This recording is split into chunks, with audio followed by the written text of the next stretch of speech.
La guerra civil ha hecho estragos durante 3 años.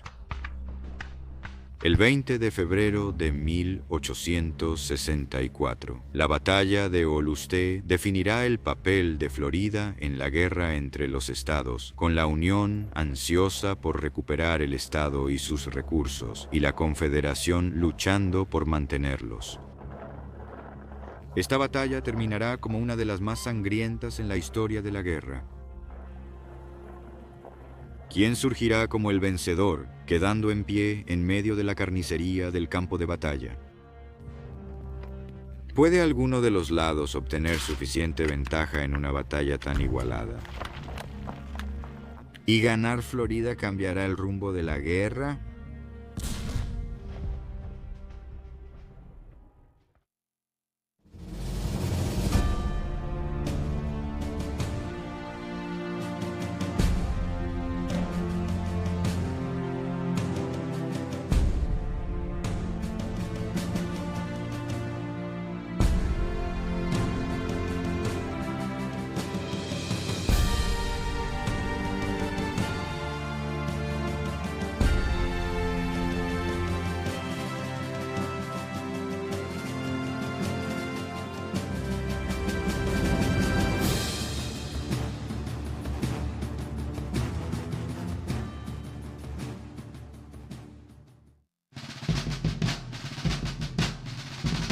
Para mediados de los años 1800, después de derrotar una vez más a los británicos en la guerra de 1812, América se había convertido en una nación hirviendo con turbulencia interna.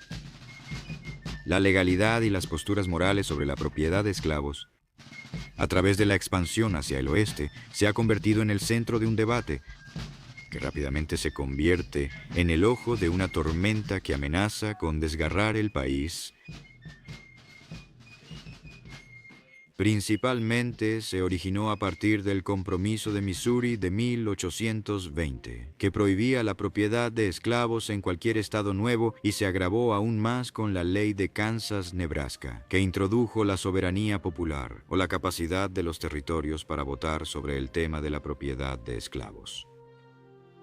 Para cuando Abraham Lincoln se postuló para la presidencia en 1860, en el boleto de un partido fundado para oponerse a la esclavitud, el Partido Republicano, América comenzaba a desmoronarse. Cuando Lincoln ganó la presidencia sin un solo voto electoral del sur, Carolina del Sur se rebeló al separarse de la Unión el 20 de diciembre de 1860. El norte y el sur ahora estaban divididos más que nunca antes. Sin haber emitido un solo voto por Abraham Lincoln en 1860, Florida fue el tercer estado en separarse del gobierno federal el 10 de enero de 1861. Al mes siguiente, esos estados se declararon los Estados Confederados de América. Su presidente, Jefferson Davis, tendría su base en Richmond, Virginia. Florida había sido primero una colonia española y luego una británica. En 1784 volvió a caer en manos españolas después de la Revolución Americana. En este momento, Florida se convirtió en un refugio para los esclavos que esperaban escapar de las cadenas de sus amos. El 10 de marzo de 1821, el general Andrew Jackson, quien había ayudado a llevar al país a la victoria en la batalla crucial de Nueva Orleans en la guerra de 1812, y había luchado contra la población india de Florida en la Primera Guerra Seminola solo unos años antes, fue nombrado comisionado de los Estados Unidos por el presidente James Monroe. Jackson serviría en este puesto el tiempo que le tomara organizar un gobierno territorial en Florida. El 17 de julio de ese año, España entregó oficialmente Florida a los Estados Unidos, y Jackson dejó su puesto unos meses después. Con un gobierno estatal recién sembrado en Tallahassee, la población gradualmente creciente de Florida era una mezcla de americanos de los estados de plantaciones del sur, negros y tribus indígenas nativas. Debido a que estas tribus vivían en tierras deseadas por los colonos blancos, y también porque se sabía que albergaban a esclavos fugitivos, los colonos presionaron al gobierno federal para que eliminara a la población indígena. En 1840, Florida presumía de una población de 54.477, con esclavos que comprendían aproximadamente la mitad de ese número. Florida fue admitida como el 27º estado el 3 de marzo de 1845 y en 5 años había aumentado su población a 87.745, que incluía 39.000 esclavos y 1.000 negros libres. El día que Carolina del Sur se separó en 1861, el mayor de los Estados Unidos, Robert Anderson, y su pequeña fuerza de 85 soldados fueron ubicados en el fuerte Moultrie a lo largo del puerto de Charleston. Para el 26 de diciembre, Anderson trasladó a sus hombres al fuerte Sumter, más fortificado, ubicado en Mid Harbor. Dado que las fuerzas confederadas estaban ocupando fortalezas federales, grupos como el de Anderson estaban esencialmente cortados de cualquier ayuda federal en sus nuevos territorios extranjeros. Anderson se negó a rendir el fuerte Sumter a las fuerzas confederadas el 11 de abril y a las 4:30 de la mañana siguiente, el fuerte resistió un bombardeo de 34 horas. La guerra civil había comenzado oficialmente. Mientras el mayor Anderson estaba resistiendo en el fuerte Sumter, las fuerzas de la Unión desembarcaron cerca de Pensacola, Florida, el 12 de abril para reforzar el fuerte Pickens. Pronto, se vieron involucrados en un enfrentamiento de varios meses contra el ejército confederado. Cuando terminó en mayo de 1862, el fuerte Pickens estaba en manos de la Unión y permaneció así durante toda la guerra. La región noreste de Florida cayó ese año, con Fernandina, San Agustín y Jacksonville ahora bajo el dominio de la Unión. Florida envió a 15.000 de sus soldados fuera del estado para luchar por la Confederación, con alrededor de un tercio que no logró regresar para finales de 1862. Mientras tanto, el Estado tenía problemas para proporcionar su propia protección militar y las milicias estaban muy dispersas. Incluso al principio de la guerra, mientras la Unión lograba ganar posiciones en todo el estado, la parte oriental de Florida se sentía abandonada por la Confederación a la que una vez se habían unido con tanto fervor. Una carta del capitán Pearson decía: Lamento mucho tener que informarte que al menos 3/4 partes de la gente en el río St. John's y al este de él están ayudando y favoreciendo al enemigo. Con recursos ya menguantes, la única defensa de Florida había sido una milicia apresuradamente ensamblada e ineficaz. Cuando el gobierno confederado se hizo cargo de toda la defensa del estado en enero de 1862, este movimiento abandonó a las milicias estatales que quedaron a raíz de los soldados de Florida que se iban a luchar batallas fuera del estado.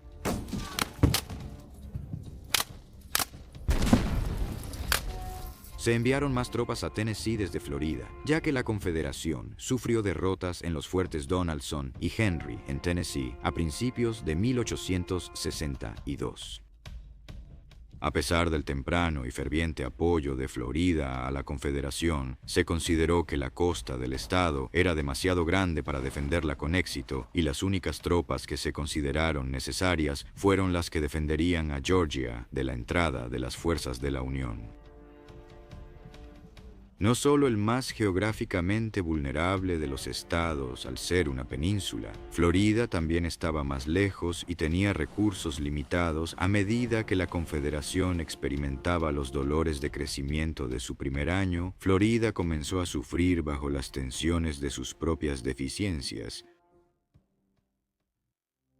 Frustrado por la renuencia de la Confederación a proporcionar recursos a su estado, el gobernador de Florida, Milton, hizo una declaración profética en una carta al secretario de Guerra de la Confederación en octubre de 1862. Presumo que no hay estado donde, en proporción a la cantidad cultivada, se hayan producido cosechas tan abundantes de maíz, guisantes, patatas y caña de azúcar, y que proporcionará un suministro más abundante de cerdo y carne de res que en Florida. El enemigo está al tanto de estos hechos y aprovechará las ventajas que se derivan de nuestra abundancia en detrimento de los Estados Confederados. De hecho, a medida que avanzaba la guerra, la Unión continuamente saqueaba Florida, mientras también apretaba sus bloqueos alrededor de la costa. La derrota confederada en Vicksburg en 1863 resultó en un cese de suministros confederados tanto de Texas como de Arkansas. Y con menos medios para obtener carne y verduras, Florida se estaba convirtiendo en un activo mayor para la Confederación que prácticamente los había abandonado. El New York Times, en 1864, estimó que casi 2 millones de ganado en Florida fueron enviados, principalmente por ferrocarril, para alimentar a los ejércitos confederados tanto en Virginia como en Georgia. Esto no pasó desapercibido para el mayor general Quincy A. Gilmore, a cargo del Departamento Federal del Sur para 1864. Un ingeniero militar de Ohio, Gilmore se convirtió en un héroe nacional cuando fue clave en el bombardeo de 1862 y la eventual rendición del fuerte Pulaski en Georgia en manos de los confederados. El interés de Gilmore en tomar Florida no era solo explotar los recursos del estado, sino también cortar esos recursos aún más del ejército confederado, interrumpir el servicio ferroviario y reclutar soldados negros para la causa de la Unión. Con un año electoral en camino, también se deseaba traer de vuelta al estado desencantado a la causa del gobierno federal. El presidente Lincoln, en su proclamación de reconstrucción de diciembre de 1863, incluso había expresado la esperanza de ver a Florida regresar a la Unión. Con la aprobación de la segunda ley de confiscación del 17 de julio de 1862, se le otorgó oficialmente al presidente el poder de reclutar personas de ascendencia africana en el ejército de la Unión. Al final de la Guerra Civil, la Unión había tenido alrededor de 178.975 soldados negros, con más de 99.000 de ellos provenientes de los Estados Confederados. Alrededor de 1.000 de esos soldados provenían solo de Florida. También se convirtió en una práctica común para los regimientos negros, como el dirigido por el teniente coronel Oliver T. Beard, reclutar esclavos que fueron liberados en el lugar durante las incursiones. Según él, un esclavo liberado al que se le dio un mosquete comenzó a luchar por la libertad de los demás. Ya desde el 15 de enero de 1864, el general Gilmore estaba solicitando al secretario de guerra la formación de brigadas de color. El 31 de enero de 1864, Gilmore delineó sus planes. Primero, para obtener una salida para el algodón, la madera, la trementina y los otros productos de ese estado. Segundo, para cortar una de las fuentes de suministros de comisaría del enemigo. Ahora se abastece principalmente de las manadas de Florida para su carne de res, y está haciendo preparativos para tomar una parte del ferrocarril de Ferdinandia y San Marcos con el propósito de conectar el camino desde Jacksonville hasta Tallahassee con Thomasville en el ferrocarril de Savannah, Albany y Golfo, y quizás con Albany en el ferrocarril del suroeste. Tercero, para obtener reclutas para mis regimientos de color. Cuarto, para inaugurar medidas para la rápida restauración de Florida a su lealtad de acuerdo con las instrucciones que he recibido del presidente. El 4 de febrero, Gilmore ordenó al general de brigada Seymour que enviara una parte de las tropas, principalmente traídas de estaciones a lo largo de la costa de Carolina del Sur, a Florida. A los 39 años, Seymour era un graduado de West Point, de Vermont. Había servido en las guerras de México y Florida y estuvo presente en la primera acción de la guerra civil en Fort Sumter y recibió un ascenso a general de brigada en 1862. herido durante su asalto fallido a Battery Wagner el año anterior, estaba entrando en la invasión de Florida después de una ausencia en la batalla. Atrevido y agresivo, la reputación de Seymour era la de un comandante que ganaba a un gran costo para sus propios hombres. La invasión de Florida demostraría la precisión de esa reputación. Las fuerzas federales, que suman 6,000, desembarcan en Jacksonville el 7 de febrero y rápidamente toman la ciudad. Al día siguiente toman control de las bases confederadas en 10 Mile Run y Camp Finnegan, atacando este último por la noche. Un soldado declaró más tarde: Un viaje nocturno con una oscuridad tan densa que no podíamos ver las cabezas de nuestros caballos a través de un país hostil que ofrece ventajas para los guerrilleros, sobre un camino cuyos puentes habían destruido los enemigos y así obligaron a nuestras tropas a vadear los arroyos. A medio kilómetro descubrimos una estación de vigilancia. Se realizó una carga de la avanzada en la estación de vigilancia solo para descubrir que se habían retirado a su puesto de reserva. Un galope de medio kilómetro trajo a las tropas a la vista de las fogatas del puesto, alrededor de las cuales podíamos ver a los piquetes empacando apresuradamente sus pertenencias, preparándose para unirse a sus camaradas en el campamento Finnegan. Aunque los infantes sorprenden y superan al piquete, de alguna manera se alerta a los rebeldes dentro de la base y muchos logran escapar. El campamento Finnegan se gana fácilmente. James H. Clark, del 115º de Nueva York, notó las provisiones dejadas a raíz de la retirada de los rebeldes. El campamento fue abandonado apresuradamente. Encontramos cerdos recién vestidos colgados, calderos de carne humeante sobre el fuego, platos calientes de hominy e hígado en la mesa, y papeles y libros dispersos por doquier. Los oficiales rebeldes apenas se detuvieron a vestirse y dejaron sus abrigos y espadas atrás para los temidos yanquis. Con solo 25 años, el coronel Guy Sumi Henry estaba al mando de la Infantería Voluntaria de Massachusetts del 40 y de toda la brigada de caballería en la invasión de Florida. Trabajando como guardia avanzada, toman además la ciudad de Baldwin sin resistencia el 9 de febrero y avanzan hacia la plantación de Barber. Barber, él mismo uno de los hombres más ricos del estado, poseía más de 25,000 cabezas de ganado y docenas de esclavos. Sin embargo, todo lo que encontró el regimiento de Henry fue una plantación prácticamente abandonada. Los únicos habitantes que quedaban eran una mujer, posiblemente su esposa, y 2 niños.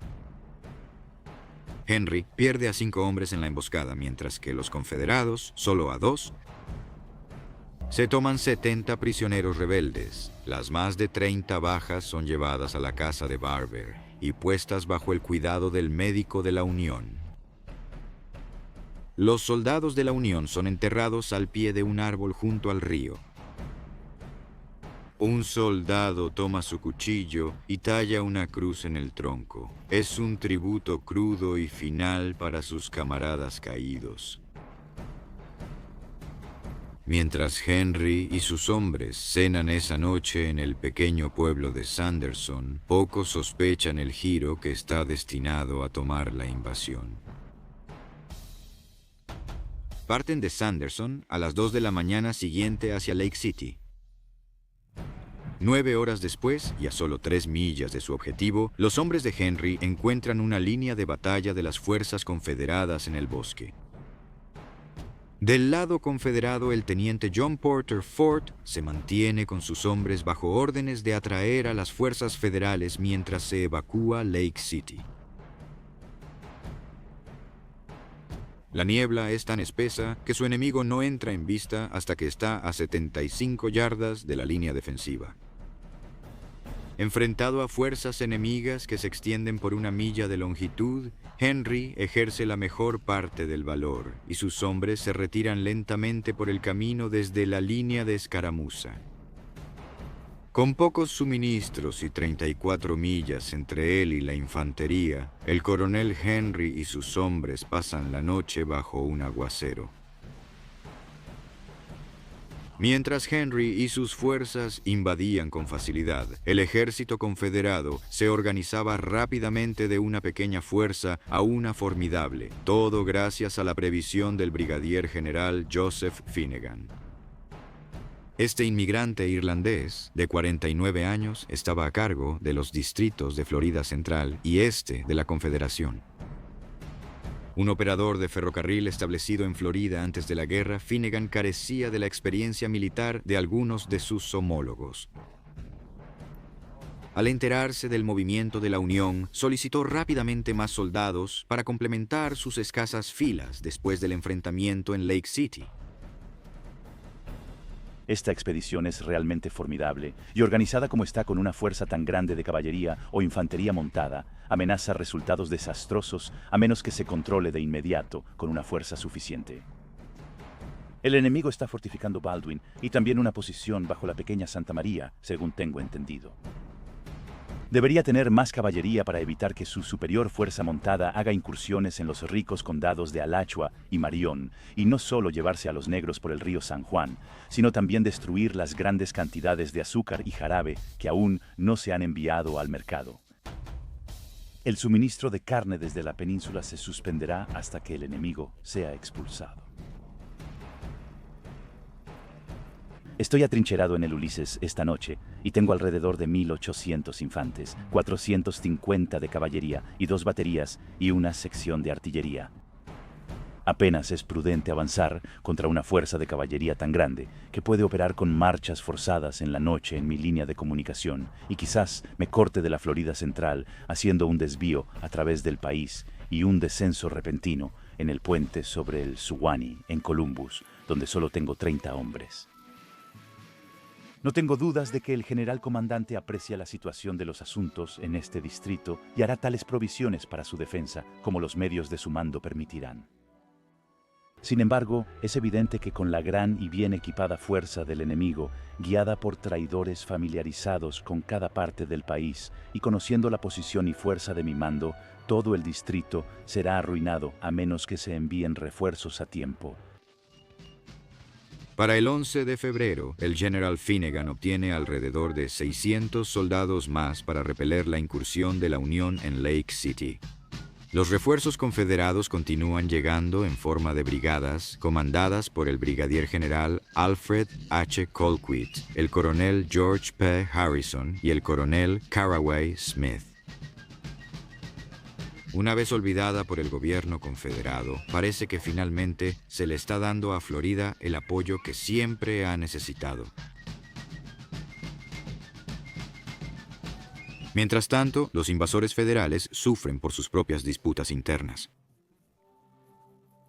En una carta al general Gilmore el 11 de febrero, surge la audacia del general Seymour. Estoy convencido de que un movimiento sobre Lake City no es admisible en la actual condición de transporte, e incluso que lo que se ha dicho sobre el deseo de Florida de regresar ahora es una ilusión. La columna vertebral de la rebelión no está aquí. Florida no se sumará hasta que se logren éxitos más significativos en otros sitios. Creo que tengo buenas razones para esta fe, y tanto como se ha hecho aquí ya, y se pueden mostrar hermosos trofeos de éxito. Sugiero retirar la fuerza de inmediato. Desde el interior, que solo se mantenga Jacksonville y que también se mantenga Palatka, lo que permitirá que tantas personas de la Unión se unan a nosotros voluntariamente. Este movimiento se opone a una estrategia sólida y, entiendo, no está dirigido por el general Halleck, quien sin duda no lo habría aconsejado. Se requerirán muchos más hombres de los que tienes aquí ahora para apoyar su operación, que no ha madurado como debería haberlo hecho. Según lo que he aprendido, Lake City será defendida por más artillería e infantería de la que dispongo. Ser frustrado, derrotado, será un triste final para un proyecto brillante hasta ahora, pero por el cual no podrías responder en caso de percance a tus superiores militares, y Stickney y otros te han desinformado. La causa de la Unión se habría beneficiado más si Jeff Davis hubiera trasladado este ferrocarril a Virginia que por cualquier éxito no estratégico, ya que las victorias decisivas en otros lugares son necesarias antes de recuperar Florida por la devoción sincera. El 14 de febrero, Gilmore y Seymour se encuentran en Jacksonville. Las órdenes de Seymour de Gilmore son claras. El ejército de la Unión debe centrarse en fortalecer las medidas defensivas en Baldwin, Jacksonville y Barbers, en lugar de avanzar las fuerzas más allá. Después del regreso de Gilmore a Carolina del Sur, dejando las fuerzas federales en manos de Seymour, Seymour decidió, en contra de los deseos de Gilmore, avanzar hacia el río Suwannee y destruir el puente del ferrocarril. El 17 de febrero, Seymour escribe: Los retrasos excesivos e inesperados con la locomotora, que quizás no esté lista por 2 días más, me han forzado a quedarme donde mi comando puede ser alimentado. No se pudieron acumular suficientes suministros para permitirme ejecutar mis intenciones de moverme al río Suwannee, pero ahora propongo ir sin suministros, incluso si me veo obligado a rehacer mis pasos para conseguirlos, y con el objetivo de destruir el ferrocarril cerca del Suwannee para que no haya peligro de llevarme ninguna parte de la vía. Así que todas las tropas están siendo trasladadas a Barbers, y para cuando leas esto, seguramente ya habré avanzado más allá de ese lugar. Gilmore envía a un oficial para detener a Seymour, pero es demasiado tarde. Yendo hacia el oeste desde Baldwin y hasta el Suwannee, Seymour y sus fuerzas pasarán por Olustee y Lake City. En su arrogancia, no considera la presencia alertada de los confederados. Después de la escaramuza en Lake City, el general Finnegan ha movido su ejército a la posición más defendible, la estación de ferrocarril de Olustee. 10 minutos al este de Lake City, Olustee presenta un estrecho y seco corredor, flanqueado por pantanos intransitables al sur y el gran estanque oceánico al norte, el lugar perfecto para una emboscada. Allí, atrincherado en Olustee, el ejército confederado espera con anticipación a los soldados de la Unión invasores.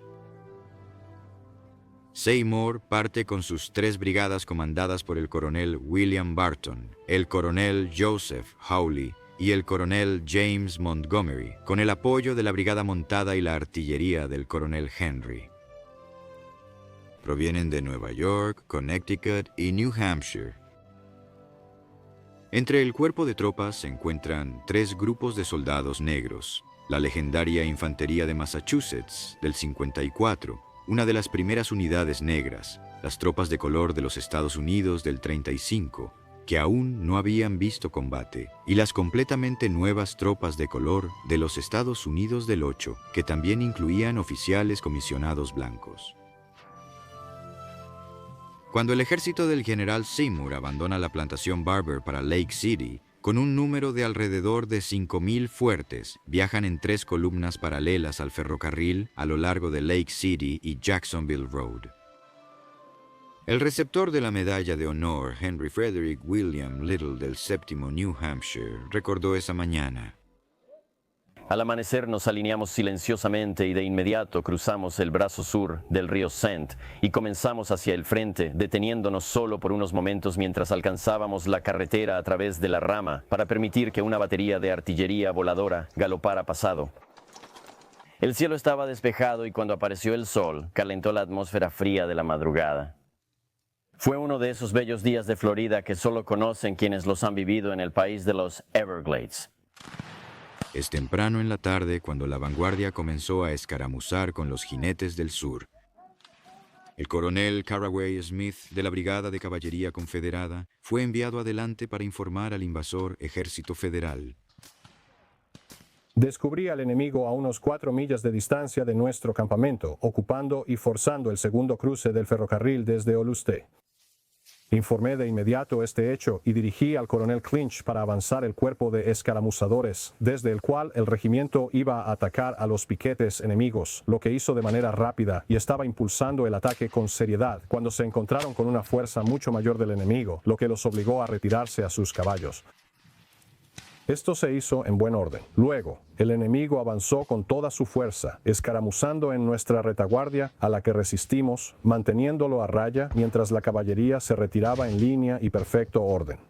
La escaramuza se mantuvo hasta que llegamos al primer cruce del ferrocarril desde Olustee. A medida que el ejército de Seymour avanza, la resistencia sureña se intensifica.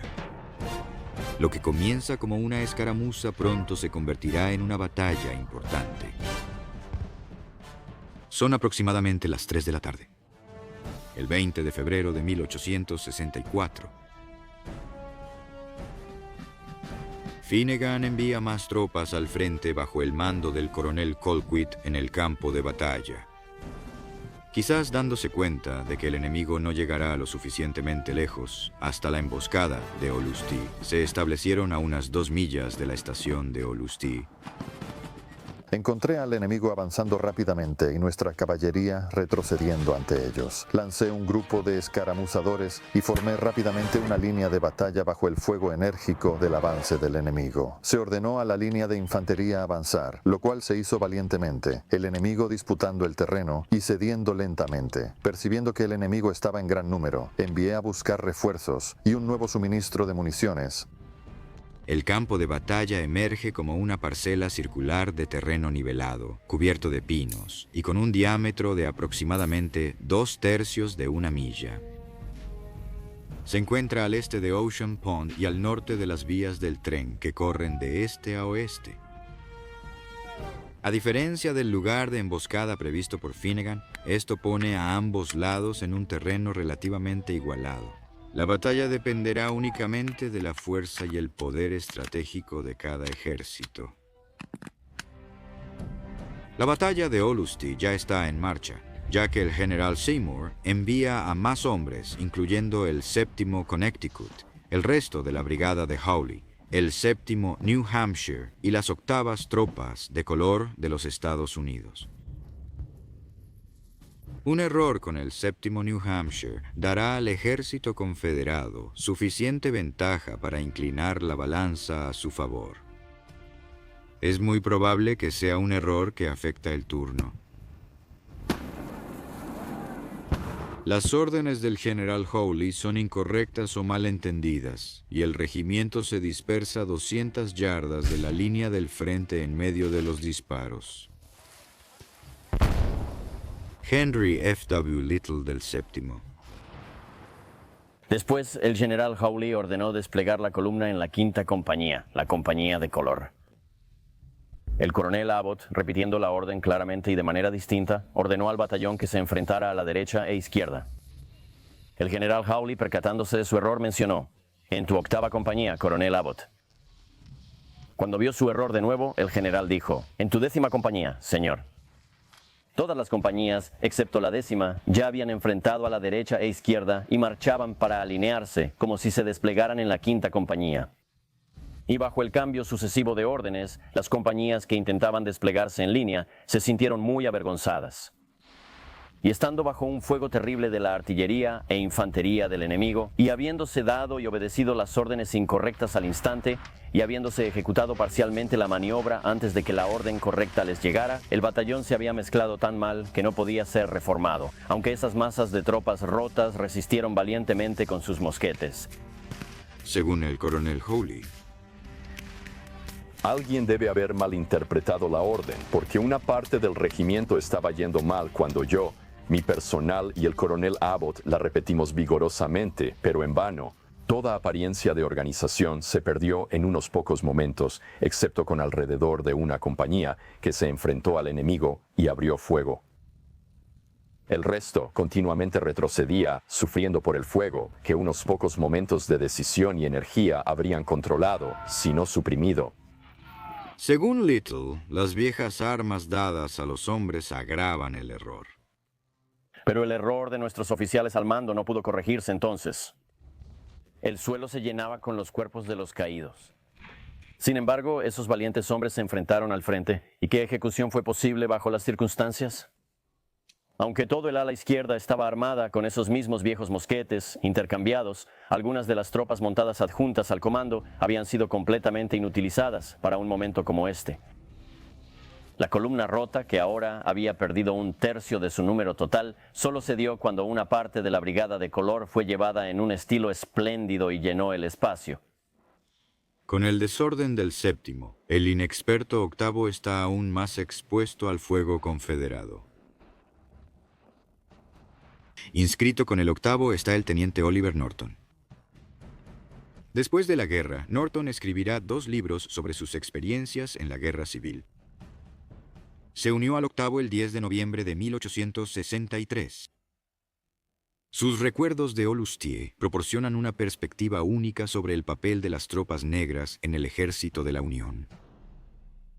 En una carta a su padre, Norton declara: Nos hicieron marchar a paso ligero durante medio kilómetro. Fuimos atacados por el flanco. Formamos línea con armas vacías bajo fuego y antes de que los hombres hubieran cargado, muchos de ellos fueron abatidos. Se comportaron como cualquiera que los conociera hubiera esperado. Estaban atónitos, desconcertados, y mientras las balas pasaban silbando o atravesaban sus cabezas, brazos y piernas, se acurrucaban en el suelo como ovejas asustadas en una granizada. Finalmente, el oficial logró que dispararan y recuperaron algo de sus sentidos. Pero aquí estaba la gran dificultad. No sabían cómo disparar con efecto. Cuando nos flanquearon, la carne y la sangre ya no pudieron soportarlo más, y el coronel Fribley, sin órdenes, ordenó retroceder lentamente, disparando mientras avanzábamos. Cayó baleado en el corazón poco después. ¿Dónde estaba nuestro general y dónde estaba nuestra fuerza? Cuando el coronel Fribley del octavo muere y el mayor Burrett se rompe ambas piernas, se quedan sin liderazgo. Tercero en rango, el capitán R. C. Bailey reúne al regimiento de combate en medio del caos y la carnicería. Se podría esperar que un oficial supiera precisamente cómo actuar. Ciertamente. Pero es un obstáculo para ese deber cuando hay una certeza en la mente de que el comandante no sabe. Cuando, con 8 o 10 hombres del regimiento, solo ves a 2 o 3 luchando y sientes que estás siendo derrotado por la incompetencia de tu general, es difícil ser un soldado. El octavo lucha valientemente, pero sufre más de 300 bajas. Mientras se ven obligados a retirarse, los confederados ganan la ventaja en el campo de batalla. El general Colquitt lleva a las fuerzas confederadas a presionar y avanzar a través del campo de batalla. Con la adición de los refuerzos de Finnegan y el apoyo del coronel Harrison, Colquitt empuja la fuerza de 1 milla de largo, corriendo de norte a sur hacia el enemigo. El general Seymour ordena al coronel Barton que avance con la brigada de Nueva York, y logran detener el avance y nivelar las líneas de batalla. Mientras los soldados de ambos lados del campo de batalla desprotegido continúan cayendo, los confederados una vez más obtienen la ventaja táctica cuando aseguran la artillería de la Unión y la usan contra sus invasores. Algunos sienten que la proximidad del armamento a las fuerzas confederadas dejó a los operadores más vulnerables al avance del ejército confederado. El coronel Barton trae sus 3 regimientos, el 47º, 48º y 115º de Nueva York, en 3 líneas paralelas, llenando el fatídico vacío dejado por el 7º y 8º anteriormente. Al final de la batalla, la brigada del coronel Barton sufrió una pérdida de 811 hombres. El coronel George P. Harrison, Jr., de la Infantería de Georgia del 32º, recuerda lo que podría ser una falla fatal para el ejército confederado. Se rumoreaba en los regimientos 6º y 32º de Georgia que nuestra munición escaseaba y no había ordenanzas entrenados a la vista. Con una escasez de munición, la marea puede cambiar fácilmente a favor del ejército de la Unión. Desesperadamente, los soldados confederados incluso buscaron en los cuerpos de los camaradas caídos municiones de repuesto. Informé esto al general Colquitt, quien instó a mantener nuestra posición, afirmando que la munición nos llegaría directamente. Me enorgullece decir que mi comando cumplió heroicamente. Muchos de ellos mantuvieron su posición de 15 a 20 minutos sin municiones. Harrison desmonta su caballo y, reuniendo toda la ayuda que puede, ordena al personal y a los mensajeros que le ayuden a traer personalmente municiones desde un vagón de tren que estaba a medio kilómetro de distancia. Luego de varios viajes, suministraron suficiente munición a nuestra línea para reabrir un fuego rápido y efectivo, ante el cual el enemigo comenzó a retirarse lentamente, manteniendo aún su fuego sobre nosotros. El pensamiento rápido de Harrison y la llegada simultánea de refuerzos consolidan la ventaja de la Confederación. General Colquitt empuja a los dos batallones a avanzar parcialmente a través del centro de la línea de batalla y ganar tiempo para que el resto del ejército recargue. El general Seymour aprovecha la escasez de municiones para introducir un nuevo elemento en el campo de batalla. A las 4, las tropas de color 35º y la infantería de Massachusetts 54, comandadas por el coronel James Montgomery, son llevadas a la escena. Corriendo desde el ferrocarril, al este del campo de batalla, los hombres de Montgomery dejan cualquier equipo extra por el bien de la velocidad y dejan un rastro de mochilas y equipo a su paso. Se encuentran con la carnicería que se está convirtiendo rápidamente en la batalla de Olustee. Un soldado del 54º recuerda: al llegar, nos apresuramos al doble, con una orden del general en la línea. Comenzamos con un fuego severo y el enemigo pronto se dio unos 200 yardas. Aunque las fuerzas de la Unión están perdiendo la batalla, la adición de los 497 hombres y 13 oficiales hace tambalear temporalmente a los confederados. Donde primero parece que las fuerzas de la Unión están estableciendo una postura defensiva, en realidad es para proporcionar cobertura para una retirada estratégica. Colquitt, con la munición de su ejército reabastecida, avanza agresivamente sus fuerzas hacia el ejército de la Unión. Al enviar los regimientos sexto y 32º de Georgia hacia los flancos derechos de la Unión, y el sexto Florida, ya moviéndose de igual manera en el flanco izquierdo, Colquitt da forma a la línea de batalla en una forma cóncava que cubre al ejército de la Unión en el centro y los lados. Empujando con gran vigor hacia el centro, toda la línea se movía como se indicó. El enemigo se dio en confusión. Perseguimos al enemigo por millas, hasta que la noche terminó el conflicto. Se dieron instrucciones a la caballería para seguir de cerca al enemigo y aprovechar cada oportunidad para asestar un golpe favorable. Mientras el general Seymour inicia la larga retirada hacia Jacksonville, el 54º Massachusetts, la caballería federal y el resto del 7º Connecticut mantuvieron a raya al ejército confederado. La oscuridad comienza a descender detrás de los pinos a las 5:30 y el 54º se prepara para dispersarse.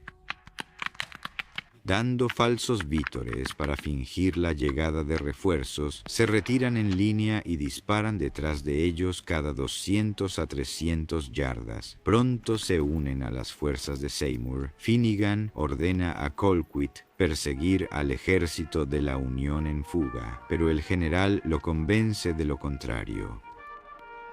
Es la caballería del coronel Smith la que aparentemente no logra aprehender al enemigo en retirada.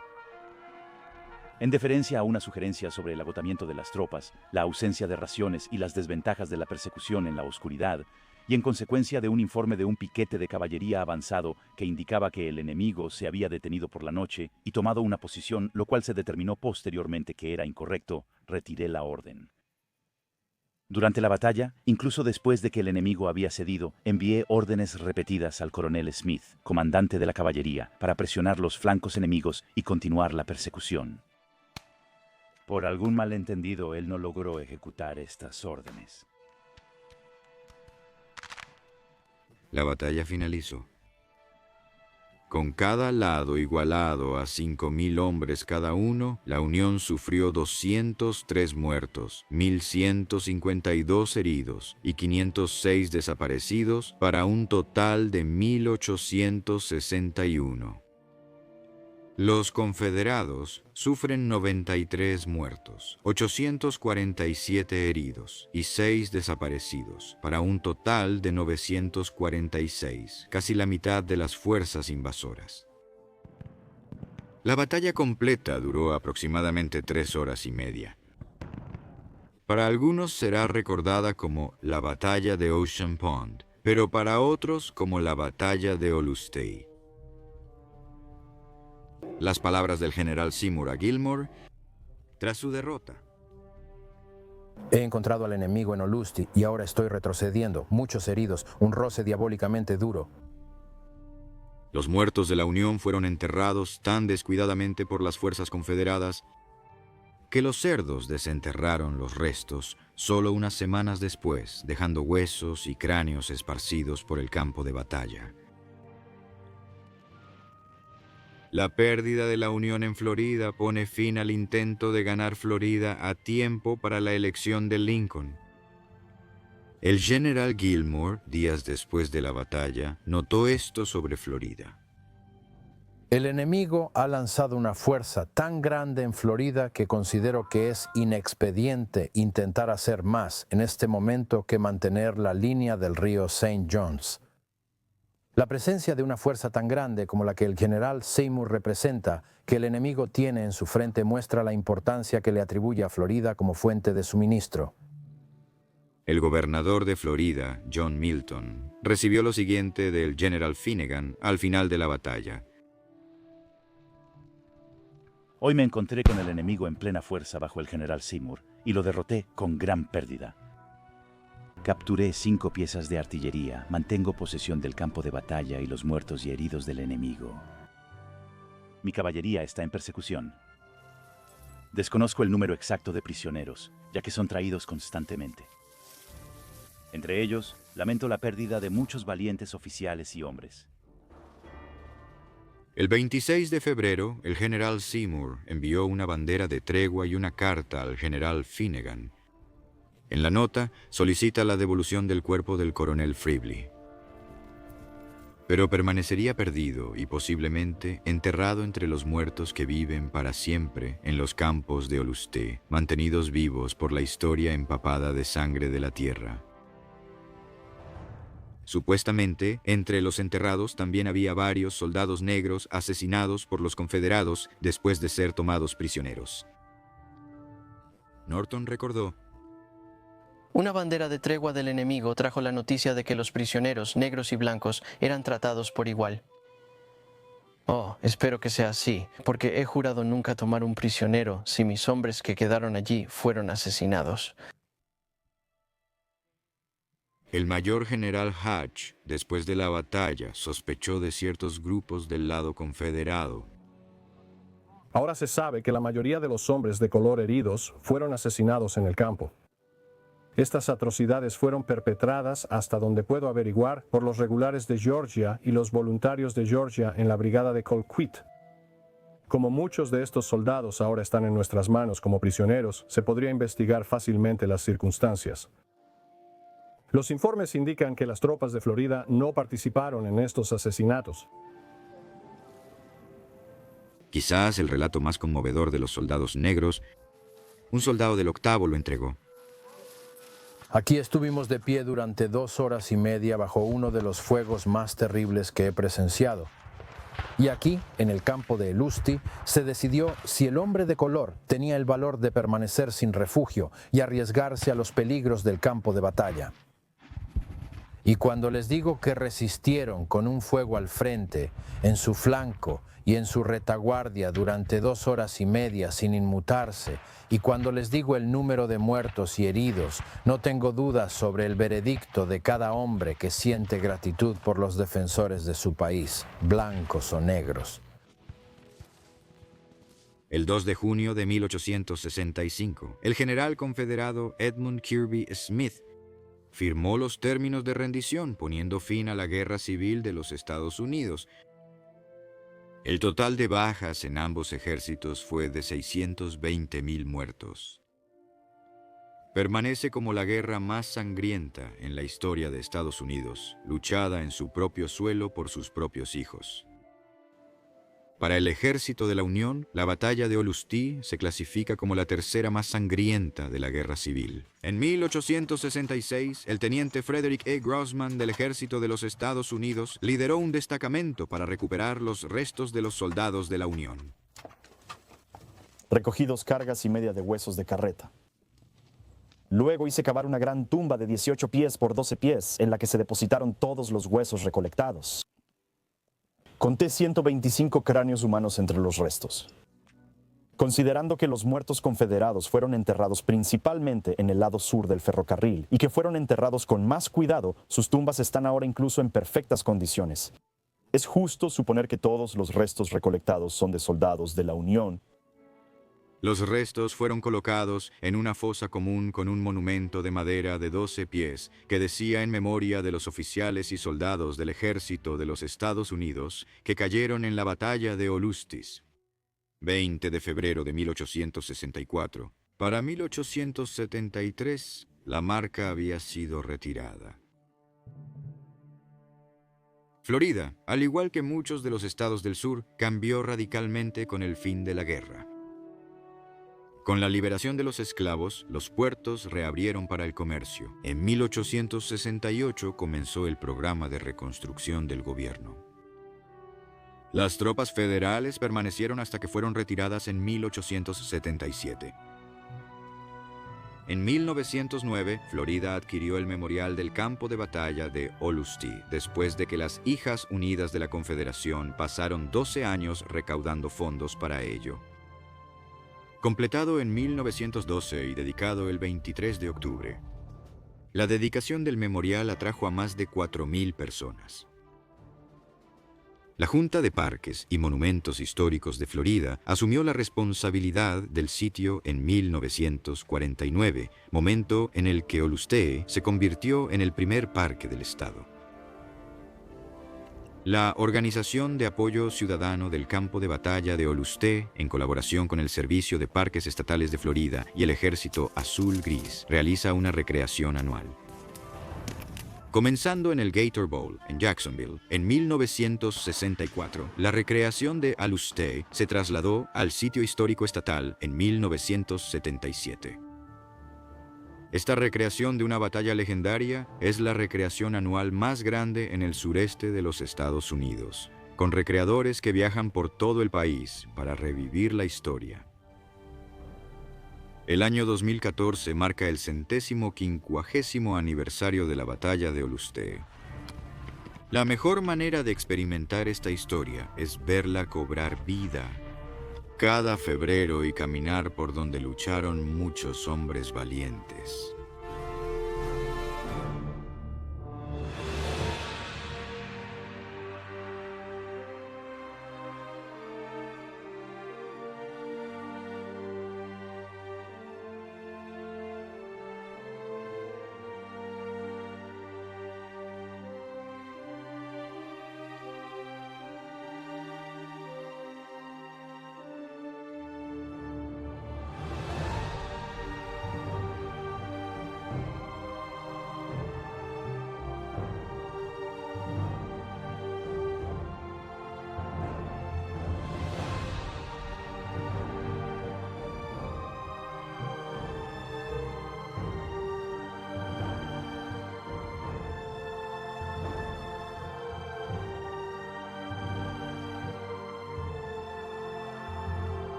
Gracias por ver. Si quieres más contenido histórico como este, dale like, comenta y comparte el video con otros fanáticos de la historia. Asegúrate de suscribirte para ayudar a mantener la historia en marcha.